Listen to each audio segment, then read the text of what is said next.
ECG ఎక్కువ నార్మల్గా ఉన్నాయి అంటే హార్ట్ అటాక్ ప్రాబ్లం లేదనే.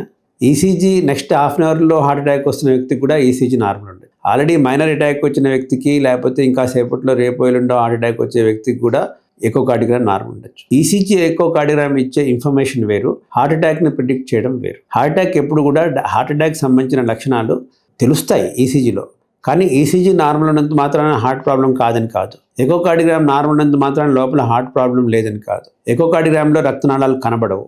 ఎకోకార్డియోగ్రామ్ యాంజియోగ్రామ్లోనే కనబడతాయి, ఏదర్ సిటీ స్కాన్ యాంజియోగ్రామ్లో కానీ రెగ్యులర్ కన్వెన్షనల్ యాంజియోగ్రామ్లో కానీ. కాబట్టి హార్ట్ అటాక్కి సంబంధించిన వ్యాధి ఉందా లేదా అని కేవలం ఈసీజీ ఎక్కువ నార్మల్గా ఉన్నాయని చెప్పలేము. అది ఓవరాల్ క్లినికల్ కాంటెక్స్ట్లో చూడాలి. మీకు ఎలాంటి నొప్పి వస్తుంది, మీకు ఎలాంటి కంప్లైంట్స్ ఉన్నాయి, ఎలాంటి నొప్పి వస్తుంది, మీకున్న బ్యాక్గ్రౌండ్ ఏంటి, మీకుండే ప్రీ టెస్ట్ ప్రాబబిలిటీ అంటాము. అంటే ఇప్పుడు 30 ఏళ్ల అమ్మాయికి చెస్ట్ పెయిన్ ఉంది, ఆమెకు షుగర్ బీపీ లేదు, ఆమెకి ఈసీజీ ఎక్కువ నార్మల్ ఉన్నాయంటే హార్ట్ అటాక్ వచ్చే chances very unlikely, we can dismiss it. అదే ఒక 60-65 person smoker and diabetes, hypertension ఉంది, family history, brothers had bypass and stents, he's having problem, his ECG ఎక్కువ normal ఉన్నాయి కాబట్టి నాకు ఏమీ లేదనుకోవడం పొరపాటు. సో ఈసీజీ ఎక్కువ have limitations. Please don't go by thinking that ECG ఎక్కువ నార్మల్ ఉంది కాబట్టి నాకు ఏమీ గుండె జబ్బు అనుకోవడం లేదనుకోవడం చాలా పొరపాటు.